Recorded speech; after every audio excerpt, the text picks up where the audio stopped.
Assalamualaikum warahmatullahi wabarakatuh.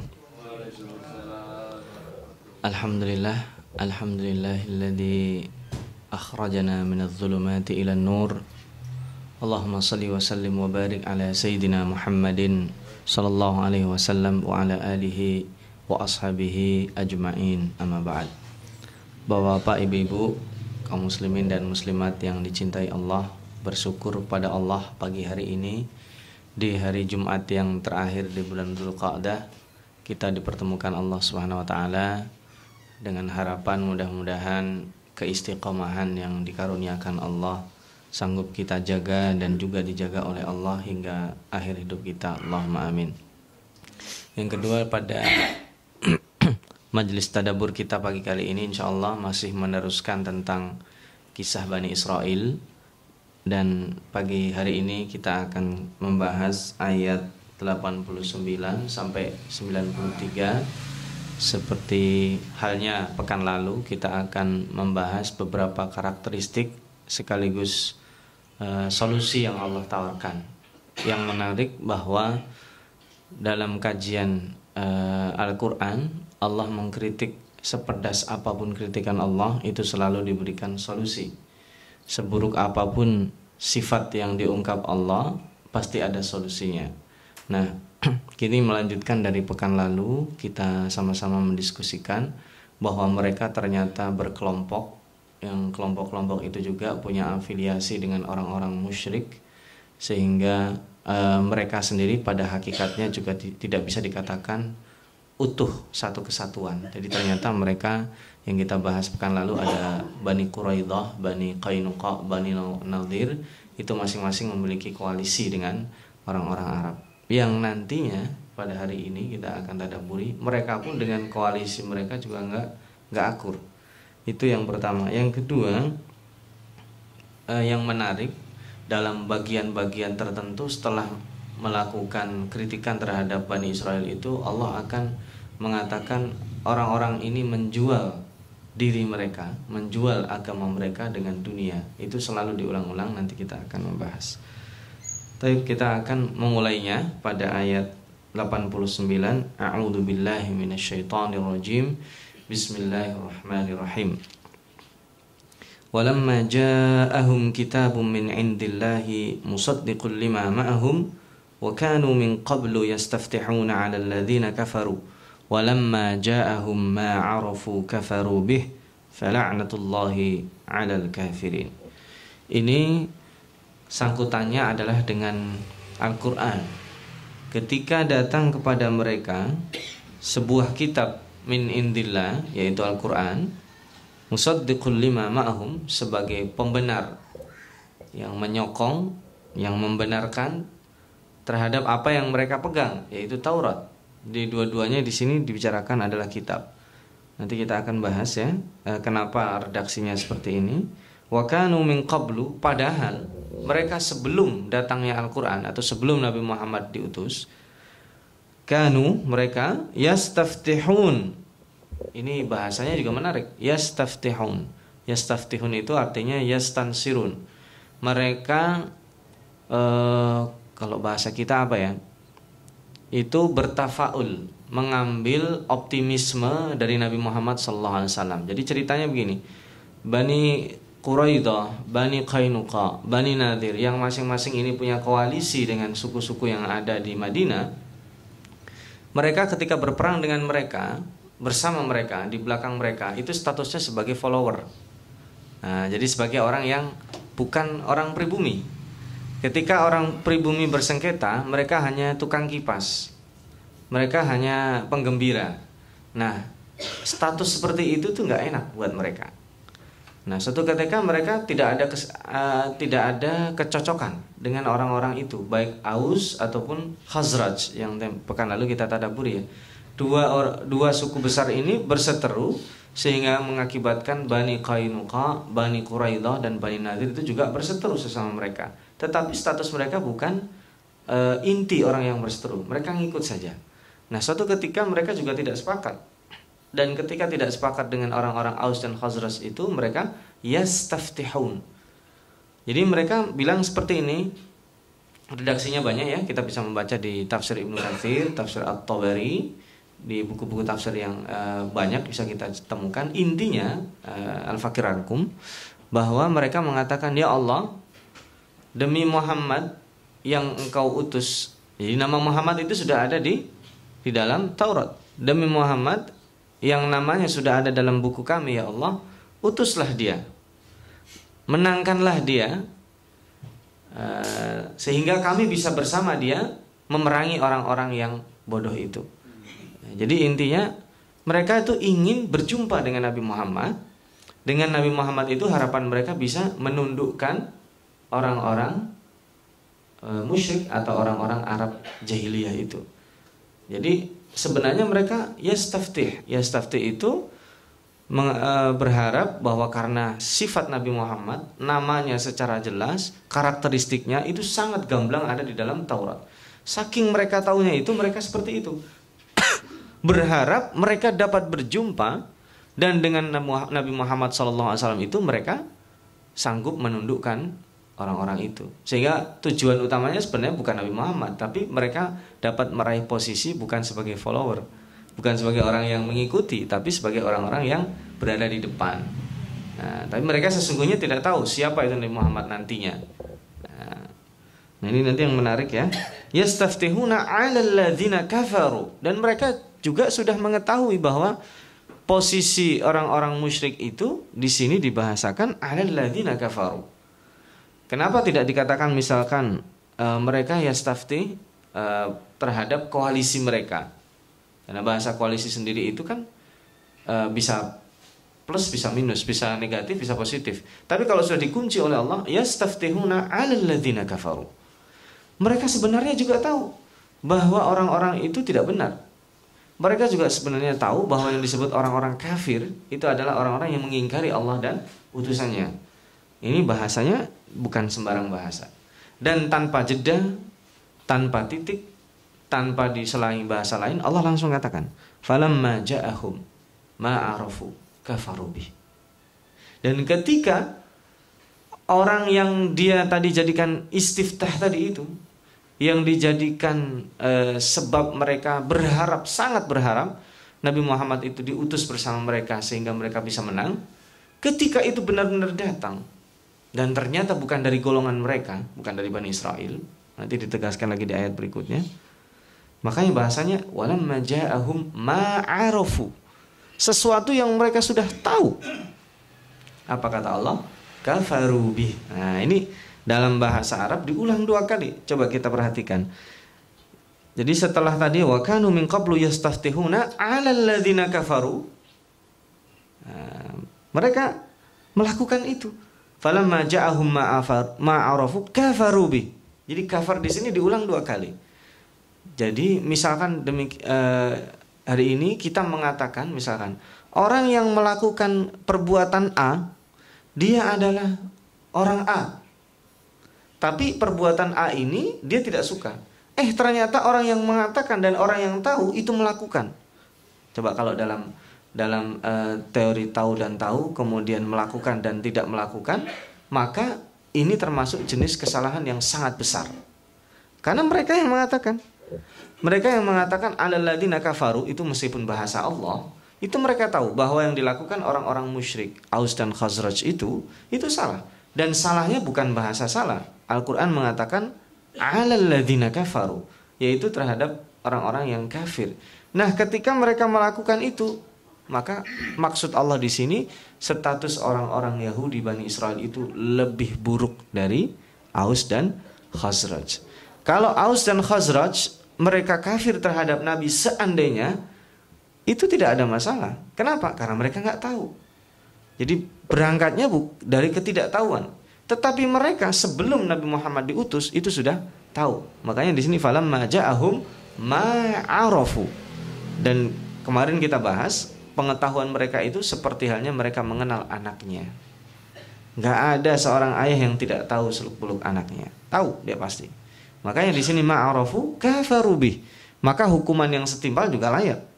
Di closing sama Allah di akhir ayatnya, fala'natullahi 'alal kafirin. Kalau ridho di dalam Al-Quran itu klimaks dari balasan cinta Allah, maka la'nah di sini itu klimaks dari kemarahan Allah. Kalau ada la'nah, ada laknat Allah, itu sudah tidak ada sanggup yang bisa memberikan tameng, perlindungan. Kalau Allah murka, barangkali ini sekadar visualisasi saja. Kalau seseorang murka, marah, itu marah ada redanya. Tapi kalau sudah laknat, melaknat, itu tidak mungkin bisa dicabut laknat itu. Maka fala'natullahi 'alal kafirin. Jadi laknah itu diberikan kepada sesuatu yang sangat besar. Di dalam Al-Quran selain kafirin ada juga fala'natullahi 'alal zalimin juga ada. Karena kezaliman dan kekafiran itu mirip-mirip, nyaris. Maka di sini tujuan Allah, kenapa tidak fala'natullahi 'alal jahilin, 'alal zalimin, 'alal kafirin? Ini tadi sekali lagi pengulangan ya. Dapatnya pengulangan. Jadi kalau dalam satu ayat ini diulang kata-kata kafir berapa kali? Bapak? 3 kali kan? Yang pertama itu adalah mereka sendiri yang mengatakan. Yang kedua, mereka yang melakukan. Yang ketiga, baik mereka yang dikatakan ataupun mereka yang melakukan, kedua-duanya mendapatkan laknat. Tapi sama-sama mendapatkan laknat. Mana yang lebih dahulu mendapatkan laknat?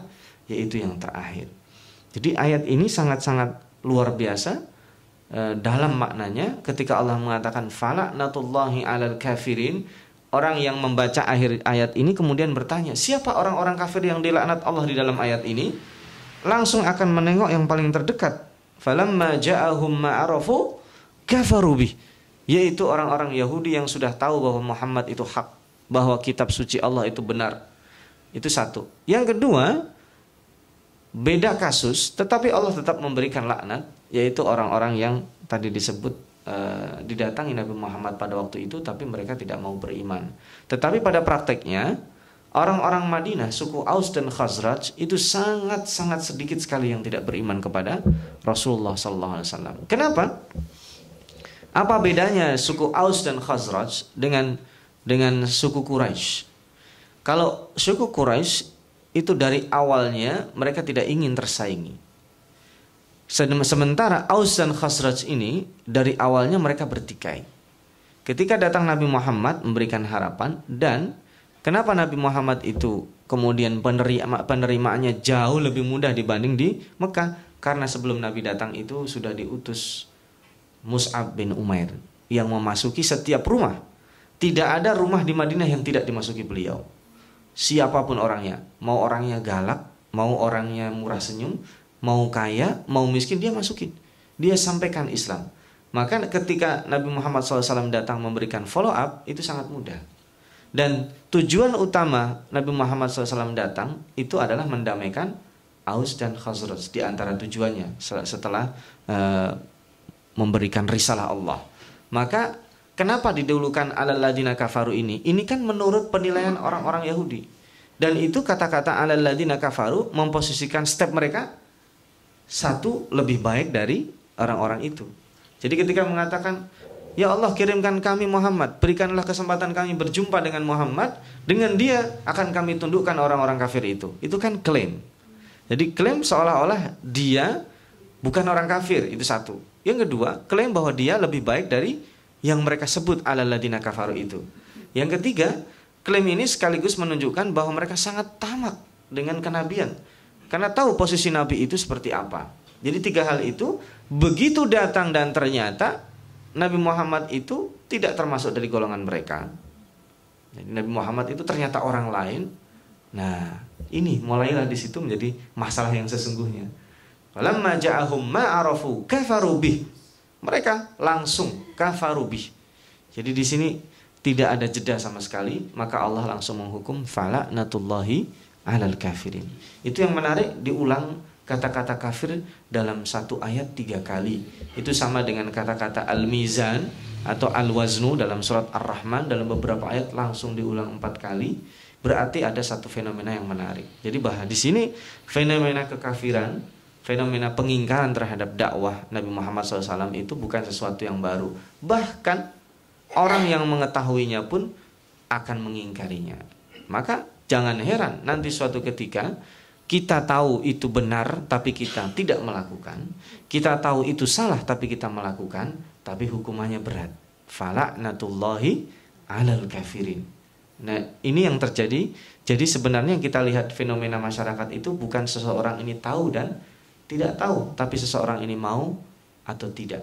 Jadi permasalahannya begini, kalau dakwah Islam itu dia sampai atau tidak dakwah Islam itu betul. Tetapi yang urgen itu adalah dia tahu dan tidak, kemudian dia mau melakukan. Karena sebenarnya itulah yang disebut sesungguhnya jahiliyah. Jahiliyah itu tidak dimaksudkan adalah dia tahu dan tidak, tetapi mau dan tidak. Karena orang-orang kafir di zaman Nabi Muhammad SAW sebelum beliau hijrah itu bukan orang-orang bodoh. Jadi kata-kata jahiliyah, saya termasuk orang yang tidak sepakat bahwa orang-orang kafir Quraisy itu termasuk orang yang bodoh. Bahkan meskipun mereka tidak bisa baca dan tidak bisa tulis, tidak bodoh. Sebagian mereka, mohon maaf, ketika tawaf tidak memakai baju sama sekali, itu alasannya sangat rasional. Kenapa? Karena baju yang kami pakai itu penuh dosa. Maka pada saat kami tawaf, kami tidak mau memakai baju itu. Itu kan sangat rasional. Berarti mereka bisa memikir, meskipun itu salah. Jadi alasannya mereka dalam bahasa Al-Quran menyembah berhala itu apa? Liyuqarribuna ilallahi zulfa. Jadi itu sebagai perantara mendekatkan diri dengan Tuhan. Jadi mereka menyembah berhala bukan berhalanya, tetapi sebagai sarana untuk mendekatkan diri dengan Allah. Tapi yang disebut dengan jahiliyah itu bukan ketidaktahuan, tetapi ketidakmauan mereka melaksanakan kebenaran dan meninggalkan kesalahan. Makanya di sini ketika fala'natullahi 'alal kafirin semua dipukul rata, tetapi nanti di situ ada derajatnya. Yang paling parah adalah orang-orang yang sudah tahu, dan itu kenapa diletakkan yang terakhir? Ma'arafu bihi kafaru bih. Ma'arafu kafaru bih. Itu adalah orang-orang yang nanti dilaknat oleh Allah yang pertama sebelum yang mereka klaim tadi. Yang mereka klaim bisa jadi tidak melakukan, dan itu bisa jadi hanya sedikit saja. Nah, maka diulang seperti halnya yang kita bahas pada ayat 86, diulang di ayat ke-90. Bi sama ishtaru bihi anfusahum ayyakfuru bima anzalallahu baghyan ayyunazzilallahu min fadlihi ala man yasha'u min ibadi. Bi sama, sangat-sangat buruk. Kenapa? Ishtaru bihi, mereka menjual diri mereka. Ishtaru bihi anfusahum, mereka menjual diri mereka dengan dunia. Kalau di ayat 86 itu dengan dunia, ini dengan harapan palsu. Kan mereka kan masih ingat ya? Mereka mengatakan qalu lan tamassanan naru illa ayyaman ma'duda. Oh, kami kan enggak bakal masuk neraka. Kalaupun masuk neraka paling sehari 2 hari. Nah, itu nanti insya Allah pekan depan kita bahas lagi jawaban yang lebih mematikan. Dijawab oleh Allah nanti. Fatamannawul mauta. Kalau udah gitu kamu sekarang mati aja sekarang. Mereka enggak bakal mau mati. Nanti kita bahas di pekan depan insya Allah. Di ayat 94 ini kita nggak masuk. Nah, bi'sa mashtaraw bihi anfusahum. Sungguh sangat buruk orang yang menjual diri mereka sendiri. Jadi mereka ketahuan. Apa? Diulang lagi, mohon maaf sekali lagi. Apa? Yakfuru. Jadi Allah seolah-olah ingin membenamkan kata-kata kufur, sekaligus menaruh itu di nomor 1 kita, orang yang membaca. Jadi mereka buruk melakukan aktivitas jual beli itu sebab apa? Ayyakfuru, kafir mereka. Jadi diulang 2 kali ya. Kalau tadi itu kafarubi, an yakfuru itu berlaku untuk selama-lamanya. Jadi sangat sedikit mereka yang mau percaya bima anzalallah, terhadap apa yang diturunkan Allah, yaitu Al-Quran. Baghyan, mereka berharap apa? Ayyunazzilallahu min fadlihi ala man yasha'u min ibadi. Ini dihapus ya. Jadi mereka itu iri. Kenapa Allah turunkan? Karena bahasa Allah di sini ayyunazzilallahu min fadli. Allah itu menurunkan dengan fadlnya, dengan kekuasaan dan kebijaksanaannya ala may yasha'u min ibadi, kepada siapa saja, kepada hambanya. Jadi kenapa mereka harus iri?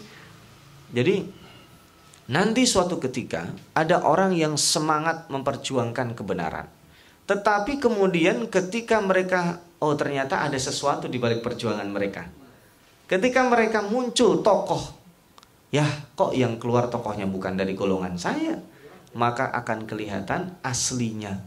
Tujuannya itu bukan memperjuangkan kebenaran, tetapi apa? Tujuannya itu adalah personal dan sangat golongan. Dan ini bisa jadi naudzubillah, lihat kata Allah, diulang lagi ya. Ini ulangan yang keempat, cuman beda ayat di sini. Bi'sa mashtaraw bihi anfusahum ay yakfuru. Jadi mereka sangat buruk aktivitas jual belinya. Kenapa? Sebab mereka melakukan kekafiran, melakukan pengingkaran terhadap apa yang diturunkan Allah, yaitu Al-Quran. Kenapa sebabnya? Baghyan. Nah, ini juga pilihan katanya sangat luar biasa. Kenapa yang dipilih itu al-baghyu? Al-baghyu itu adalah melampaui batas. Baghyan itu juga bisa berarti tujuan akhir yang sangat tamak. Mereka sangat tamak menginginkan bahwa Nabi Muhammad yang mereka ketahui, Nabi yang akan diutus itu dari golongan mereka. Tetapi kata Allah, ayyunazzilallahu min fadlihi ala man yasha'u min ibadihi. Itu hak prerogatif Allah. Kenabian itu tidak bisa diusahakan. Kita, mohon maaf, mau ilmunya sampai kata orang sundul langit, mau koneksinya dengan para ulama itu semuanya sama dia, kemudian permintaan kita mau jadi nabi, ya nggak bakal terjadi. Karena nabi itu kalau di zaman kita sudah di closing, sudah nggak ada peluang. Kita mau, ya Rob jadikanlah aku nabi, ya itu nggak bisa. Itu doa yang tidak diperbolehkan, karena itu sudah mustahil. Sebaik-baik orang di zaman sekarang, itu juga doa tidak tahu diri. Kalau kita sekarang, ya Allah jadikanlah aku nabi. Nah, paling kita, ya Allah jadikanlah aku orang yang bertetangga dengan Nabi di surga. Itu baru tahu diri. Meskipun itu pun nanti kita lihat, orang mau bertetangga kayak gini akhlaknya. Itu lain lagi. Tetapi masih mungkin. Kalau doa yang pertama nggak mungkin. Nah, ini mereka ketika dikatakan baghyan, itu adalah gabungan dari hasad dan tamak. Jadi kalau bughyatul wusul, itu orang tamak sampai ke tujuan. Nah, tamaknya itu kita sampaikan gini, ini saya sudah 1 jam ini dikasih alamat tapi nggak sampai-sampai. Itu kira-kira di benak orang itu apa? Gabungan antara jengkel dan keinginan sampai nggak ya? Ya kan? Kalau saya dikasih alamat, kemudian saya mencari alamat itu, makanya nanti dikatakan hidayah itu adalah ada yang disebut bughyatul wusul. Orang yang mendapatkan hidayah itu kalau sudah sampai alamat yang September hari kita tadaburi ya di awal surat Al-Baqarah ya. Ada orang yang dia punya potensi untuk sampai. Tetapi itu tentunya beda. Orang yang sudah mencari alamatnya, udah muter-muter 1 jam, keinginan untuk sampainya itu adalah gabungan ketamakan ingin sampai dan gabungan kejengkelan nggak sampai-sampai. Betul ya? Ini perumpamaannya bisa nyampe ya. Jadi orang yang sudah lama cari alamat, itu plus dengan keinginan sampai ke alamat yang dia tuju, itulah disebut dengan baghyan. Kira-kira seperti itu. Jadi, kok bisa yang dipilih bukan dari kita? Kurang apa sih baiknya kita? Itu kata-katanya. Kok bisa Muhammad? Ya, ini kan orang yang tadi kita tuduh termasuk orang-orang kafir, orang Arab juga kan judulnya kan. Nah, jadi gabungan antara tamak dan hasad ini menghasilkan itu. Dan Allah meletakkan kata-kata yang meredam di belakangnya. Ayyunazzilallahu min fadlihi ala may yasha'u min ibadi. Itu kunci. Dalam bahasa surat Ali Imran itu kan qulillahumma malikal mulki tu'til mulka man tasha wa tanzi'ul mulka mimman tasha wa tu'izzu man tasha wa tudhillu man tasha biyadikal khair. Itu semua hak prerogatif Allah. Allah yang mengutus Nabi Muhammad sama juga yang mengutus Musa. Kenapa yang dipilih Musa? Kenapa yang dipilih anak angkatnya Fir'aun? Allah punya keinginan. Kenapa yang dipilih itu Muhammad dan bukan dari golongan kalian? Ada keinginan. Karena nanti akan di sini apa? Di istidraj akan diungkap keburukan-keburukan mereka. Maka balasannya kalau tadi laknah, ini lebih dahsyat lagi. Faba'u bi ghadabin ala ghadab walil kafirin adzabun muhin. Jadi di ayat pertama kafir itu diulang 3 kali, di ayat kedua kita bahas diulang berapa kali? 2 kali. Jadi closingnya selalu begini. Maka Allah memberikan bisyarah, memberikan kabar buruk bagi mereka. Faba'u bi ghadabin ala ghadab itu artinya maka mereka duduk seperti duduknya kita. Kita visualisasikannya. Faba'u bi ghadabin ala ghadab, mereka duduk seperti duduknya kita. Ala ghadab. Coba bahasanya adalah ghadab ala ghadab. Murka di atas murka. Jadi faba'u bi ghadabin ala ghadab, mereka duduk di atas murka, di atas murka. Jadi kalau ibarat marahnya itu bahasa kita sampai ke ubun-ubun ya. Jadi harusnya kan cukup waba'u bi ghadabin minallah. Itu cukup. Karena marahnya Allah itu kan levelnya di bawah laknah ya. Tapi dengan Allah katakan faba'u bi ghadabin ala ghadab. Dan kemarahan itu setiap kita rata-rata pernah marah ya. Kemarahan paling dahsyat itu kemarahan yang kapan? Kemarahan yang pertama kali kita lampiaskan itu paling dahsyat. Setelah itu dia makin menyusut dan makin menyesal orang itu ketika marah. Apalagi ketika marah dia melakukan pelampiasan, mukul, mecahin. Kalau yang naudzubillah dia main fisik, nampar, itu jangan sampai. Kalau pelampiasannya ke benda-benda mati tidak ada masalah. Tetapi itu masih nggak ngeri. Ghadabin ala ghadab, itu kalau orang ini yang marah ada tukang marah. Mohon maaf ya. Kan ada nih orang kalem kemudian dia marah, ngeri nggak kita ngeliat? Orang yang kelihatannya dia kalem, senyum, nggak pernah marah, tahu-tahu marah, ngeri nggak? Ngeri, karena wah ini orang nggak pernah marah, ternyata bisa marah juga, ngeri. Tetapi kalau yang marah itu tukang marah, ngeri nggak kita? Mungkin kita biasa, tapi kata-kata ala ghadab, dia itu kalau marah biasanya cuma ngata-ngatain doang, ini dia sampai mukul-mukul, ngeluarin sesuatu. Itu berarti ghadab ala ghadab. Nah itu gabungan antara keduanya. Kita menyaksikan Allah yang maha pemurah itu bisa marah. Allah yang sanggup mengeluarkan siksaan itu bisa marah. Dan marahnya itu siksaannya bukan seperti biasa. Apa kata Allah di sini? Walil kafirina adzabun muhin. Kalau tadi sudah mendapatkan laknat, yang kedua mendapatkan ghadab ala ghadab, yang ketiga mendapatkan adzabun muhin. Kita pernah membahas ya, jenis adab di dalam Al-Quran itu ada adabun alim, ada adabun azim, ada adabun mukim, ada adabun muhin. Mengulang sejenak ya, alim sudah ketahui ya, adab yang sangat pedih. Azim itu siksaan yang sangat besar. Mukim itu siksaan yang berada kita di dalamnya. Kita pernah membahas mukim ya, kata-kata mukim itu orang disiksa di ruangan ber-AC sakit, padahal ruangan ber-AC. Ini kita di ruangan seperti ini, bersih, ada AC-nya, nyaman. Dipukulin, sakit nggak? Sakit. Tetapi itu tanpa dipukulin aja orang sudah kepanasan. Kenapa? Karena diletakkan di dalam neraka. Di dalam neraka, di sekelilingnya dia ngelihat orang-orang ada yang disiksa. Itu belum disiksa, dibiarin aja. Itu sudah luar biasa sengsaranya. Makanya disebut adabun mukim. Dia belum diapa-apain, sekedar dimukim saja, itu sudah tersiksa secara psikisnya. Ini ditambah di sini yang keempat jenisnya adabun muhinun, adab yang menghinakan. Di dalam ayat-ayat lain diceritakan fayukhadu bin nawasi, ubun-ubun mereka ya kalau misalkan kita ditarik tangan kita secara paksa, sakit. Tetapi coba kepala kita yang ditarik sama malaikat, itu masya Allah nelongsonya, saya salah apa itu kok sampai kepala, padahal ini ada tangan, lu tarik aja ibarat kita. Kemudian ada lagi ditarik hidung kita, ada yang ditarik kakinya, itu muhin, sangat-sangat terhina. Ketika kita dipukul seseorang, sakit, tetapi pukulan yang disertai dengan kata-kata, itu lebih sakit lagi. Ketika yang memukul ini adalah tadi yang Allah yang punya rahmat. Kemudian contoh ibarat kata, kalau mendapatkan pukulan telak itu, Allah yang kita nggak bayangkan Allah. Tadi kan mereka apa? Lantamassanan naru illa ayyaman ma'dudah. Oh, kalau kita masuk neraka paling sehari 2 hari. Ternyata yang dianggap memasukkan neraka sehari 2 hari mereka itu sangat marah dan memberikan adab. Itu terhinakan nggak? Kalau saya masuk sebuah rumah, saya kalau nanti masuk ke dalam, insya Allah dikasih suguhan, makanan, dikasih minuman berbagai macam. Ketika masuk, buru-buru dikasih makanan dan minuman, dimarahi, itu nelongso nggak artinya? Sangat-sangat berat sekali. Sudah tidak mendapatkan apa yang mereka harapkan, mereka terhinakan. Itu kira-kira visualisasinya seperti itu. Wa idza qila lahum, ini kembali kepada salah satu akhlak mereka. Aminu bima anzalallah. Judulnya Al-Qur'an ya. Pertama tadi musaddiqun, yang kedua bi'sama, sebagai dijual, pengetahuan mereka dijual. Aminu bima anzalallah. Berimanlah kepada yang diturunkan Allah, yaitu Al-Qur'an. Qalu, mereka menjawab, nu'minu bima unzila alaina, kami hanya beriman kepada Taurat.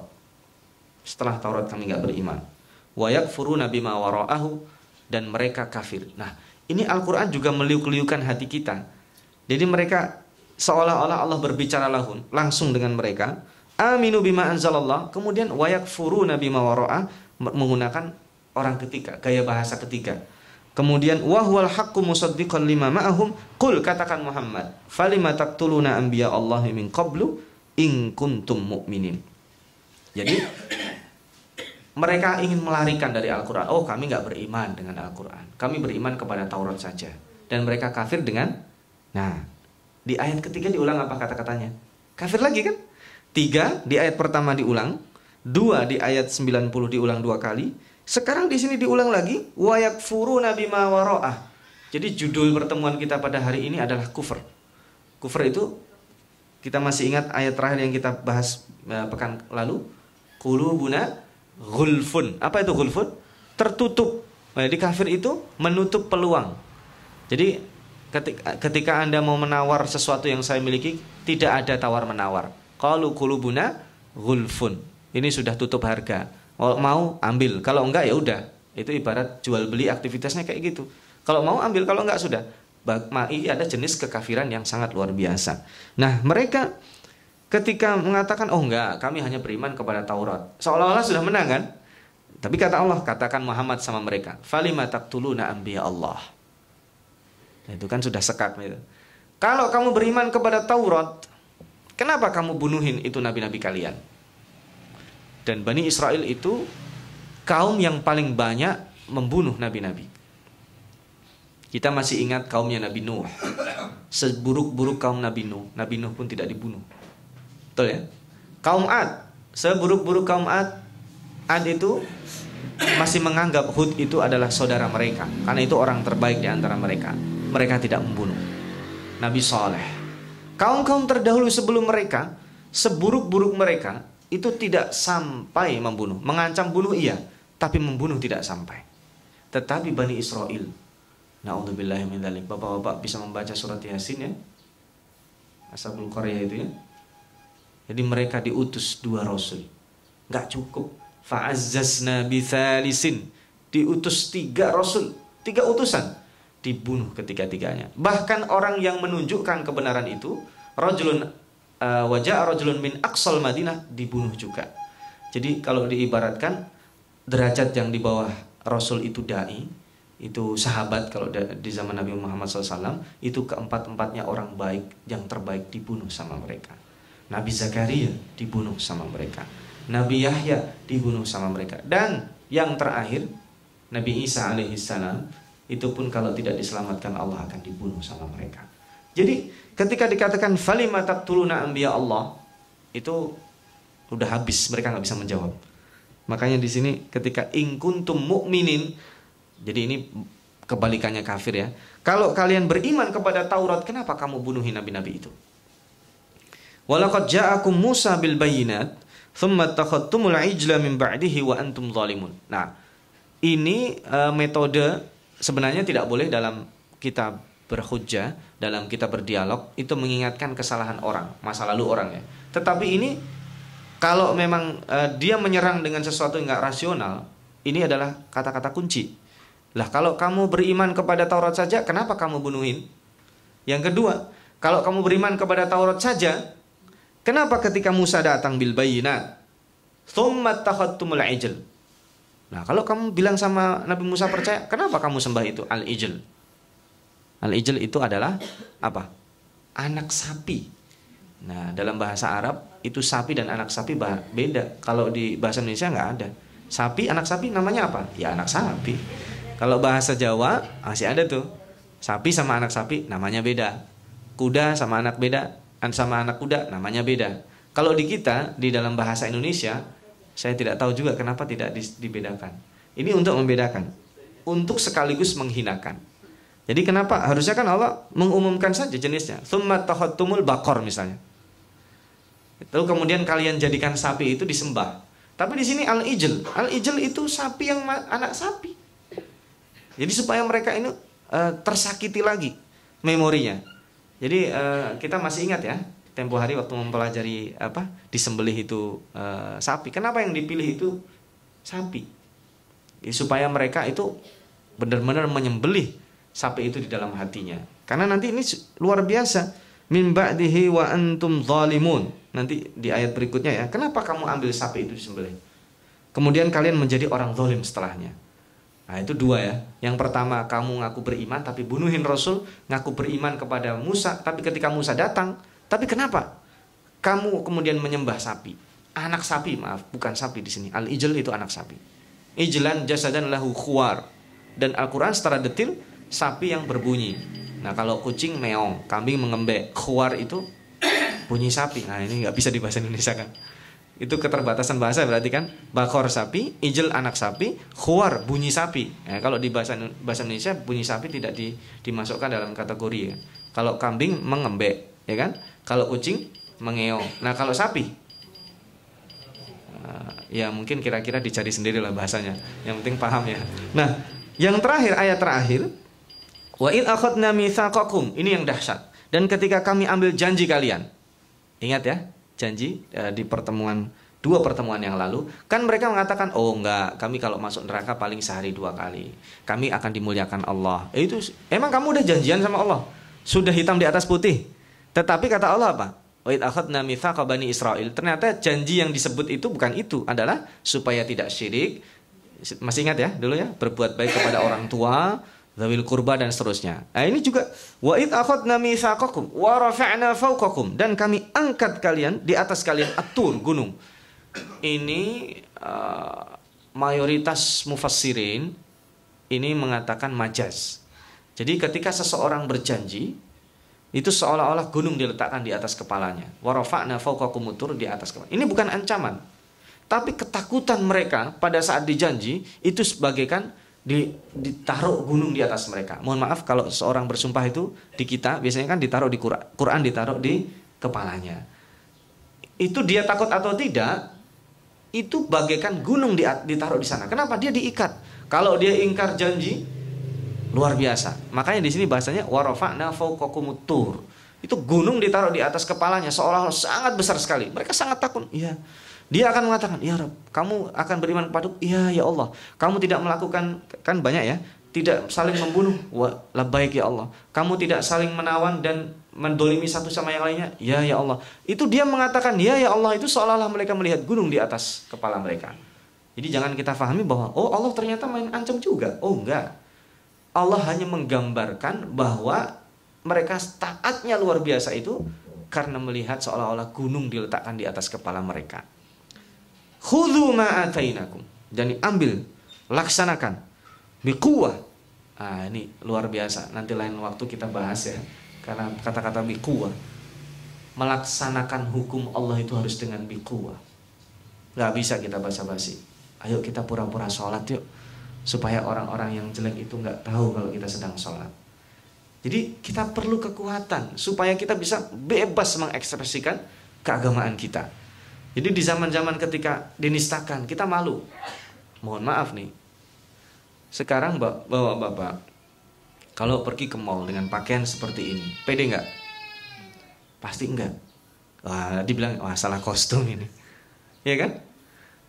Ibu-ibu misalkan dalam pertemuan tertentu, atau pergi ke tempat yang di situ aurat pada dibuka-buka, hanya sekedar ditutup saja, nanti bisa jadi minder, karena sendiri.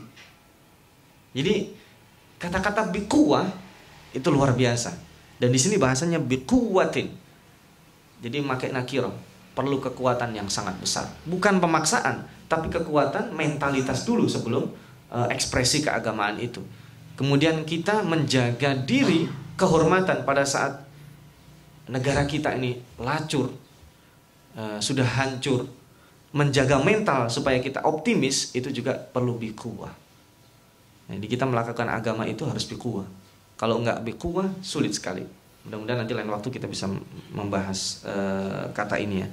Wasma'u, dengarkan. Loh, kenapa tidak misalkan khudhu ma atainakum, itu misalkan isma'u dulu, baru ambil. Karena tabiat manusia itu lupa, atau dia pura-pura lupa, atau berusaha lupa. Kalau berhubungan dengan taklif itu gitu. Saatnya bayar pajak, pura-pura dia. Oh, saya ada pajak ya. Saatnya melakukan kewajiban, maka harus ada azan, ada pengingat. Karena wasma'u itu bukan sekedar mendengar. Lihat kata mereka, ini juga untuk menghinakan mereka. Qalu sami'na. Kenapa mendengar itu yang pertama dengan yang berdua berbeda? Qalu sami'na, kami mendengar kok, tapi wa asaina, tapi kami nggak melakukan. Nah itu buruk gitu. Seburuk-buruk orang, dia mendengar tapi tidak melakukan, pasti menyesal itu. Ya, Kami dikumpulkan ujung-ujungnya disuruh begini, kemudian nggak taat. Itu nggak punya alasan dia. Dia pasti mendingan saya nggak dengar sekalian. Ini ciri-cirinya orang yang sudah lemah secara mental. Karena harusnya mereka ketika sudah mendengar sampai kepada mereka dakwah itu kan. Ini kembali kepada pertemuan yang tadi, yang pertama kali kita bahas. Ya, kok yang diutus Muhammad bukan dari golongan kita? Nah, ketika mereka mengingkari itu buruk sekali. Kenapa? Sudah sampai kan? Mereka sudah mendengar belum Nabi Muhammad itu akan diutus di akhir zaman? Sudah tahu. Dan ketika mereka seperti itu, mereka tidak melakukan. Dan sebelum Nabi Muhammad dulu pada saat Musa mereka melakukan yang sama. Nah, ini ada satu yang mungkin mudah-mudahan cukup saya bahas. Wa usyribu fi qulubihimul ijla bi kufrihim. Ini ada riwayat Israiliyat sangat banyak, tetapi Israiliyat ini tanpa komentar dari Ibnu Katsir, At-Tabari dan buku-buku tafsir yang lainnya, termasuk buku-buku tafsir kontemporer memuat cerita ini. Jadi pada saat mereka menyembah Al-Ijl tadi itu, anak sapi, Musa pulang itu kan marah sekali kan. Setelah itu taubatnya kan mereka disuruh membunuh ya. Oh enggak, saya enggak ikut-ikutan. Nah, Nabi Musa kan ingin tahu supaya mereka tahu mana yang nyembah, mana yang tidak. Akhirnya mereka semua dibawa ke laut. Kemudian disuruh minum air laut 1 teguk. Yang menyembah itu sapi emas itu mukanya berubah menjadi kuning keemasan. Nah, makanya di sini bahasanya wa usyribu fi qulubihimul ijla bi kufrihim. Nah, tapi tafsirannya tentu bukan itu ya. Itu hanya kisah yang mendukung. Tapi kita nggak bisa membenarkan, nggak bisa menyalahkan. Karena riwayatnya itu tidak bisa dipertanggungjawabkan, tapi juga tidak bisa kita langsung oh itu nggak benar. Karena buku-buku tafsir termasuk yang sangat teliti, itu Ibnu Katsir memuat buku ini dan tanpa komentar. Kalau tanpa komentar itu berarti boleh kita pakai. Jadi itu mereka itu sudah masuk mendarah daging, bukan sekedar ikut-ikutan. Jadi kalau bahasa saya boleh membahasakan, itu mereka iseng. Ketika ditinggal Nabi Musa, kita ngapain ya? Mau sholat, ya sholat mah gitu-gitu aja. Mau puasa, ya puasa mah gini-gini aja. Kita cari aktivitas yang lain yuk. Nah pada saat kekosongan itu muncul ide yang sangat gila dari Samiri. Samiri itu salah satu pengikut Nabi Musa. Dia membuat sapi-sapian. Kemudian kalau dalam teknologi sekarang itu bukan sesuatu yang istimewa. Jadi sapi hanya sekedar bisa berbunyi, bukan ngomong. Ijlan jasadan lahu khuar, bukan sapi berbicara. Jadi sapi bisa bunyi, misalkan wahai sapi, bagaimana kira-kira ramalan cuaca hari ini? Oh, gitu aja. Jadi mereka ditafsirkan sendiri juga. Itu bukan ngomong bahasanya, khuar. Khuar itu hanya bunyi sapi. Sapi, kira-kira kalau saya berdagang untung atau rugi? Oh, gitu. Oh, berarti dia merestui saya. Jadi ditafsirin sendiri juga. Bodoh juga orang itu. Makanya dikatakan fa usribu fi qulubihimul ijl. Jadi intinya sapi dulu di dalam hati mereka. Nah, setelah itu tafsirannya terserah suka-suka saya. Kalau orang lain yang nggak ngikutin periode ini orang goblok banget. Makanya Allah ingin mendustakan itu. Dan lihat kunci lagi ya, bikufrihim. Hari ini mohon maaf ya, judulnya kafir-kafir aja ini. Bukan berarti mengkafirkan orang, tapi betapa buruknya ketika hati itu tidak bisa menerima kebenaran.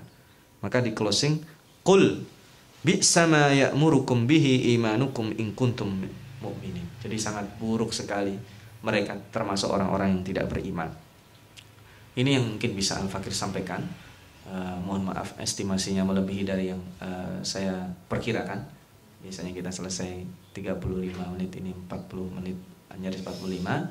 Mudah-mudahan bermanfaat. Kita lanjutkan sesi besok insya Allah pekan depan membahas tentang closing yang lebih jawaban Allah yang lebih parah. Dan ini tadi saya belum menyinggung masalah solusinya.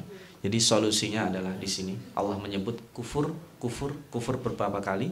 Solusinya adalah hati ya. Ketika dikatakan qalu qulubuna ghulfun, hati kita terkunci, tidak dari kebaikan. Ibarat seorang yang sudah patah hati, saya tidak mau lagi menerima orang di hatiku. Nah, itu dia sebenarnya dusta. Dia hanya perlu waktu untuk membuka hatinya. Sama juga dengan kita, ketika kita iri dengan seseorang, lah kok yang membawa kebaikan dia? Ya kan ada ya. Kalau yang ceramah dia, saya enggak lah, karena dia mungkin punya masa lalu dengan orang itu. Harusnya tidak demikian. Bukalah pelan-pelan, lihat hatinya, lihat perkataannya. Maka solusi dari yang tadi ini, kalau kita punya kekerasan hati, berarti yang kita lembutkan bukan materinya. Kalau materi ada di buku, ada di mana-mana, ada kebaikan, tetapi yang menerima kebaikan itu adalah hati, maka solusinya adalah kita perlu membersihkan hati kita. Nah, wabil khusus kita menyambut bulan Dzulhijjah ya. 10 hari pertama itu hari yang sangat luar biasa. Insya Allah kalau tidak ada perubahan, hari Ahad memulai 1 Dzulhijjah. Kalau kita sanggup berpuasa 1 sampai 9 itu lebih bagus. Baca Al-Quran dan berzikir, kata Nabi Muhammad SAW, amal di hari itu bahkan mengalahkan jihad sekalipun.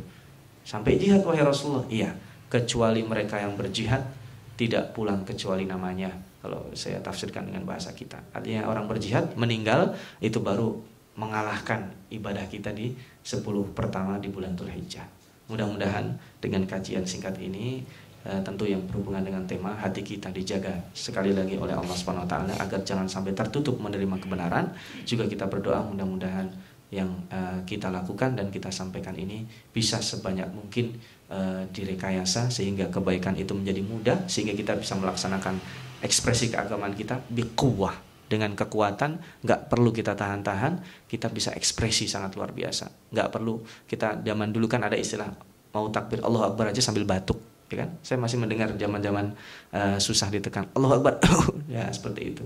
Jadi kita tidak menginginkan ekspresi keagamaan kita itu tertekan. Mudah-mudahan Allah berikan jalan kebaikan bagi kita semua. Allahumma amin.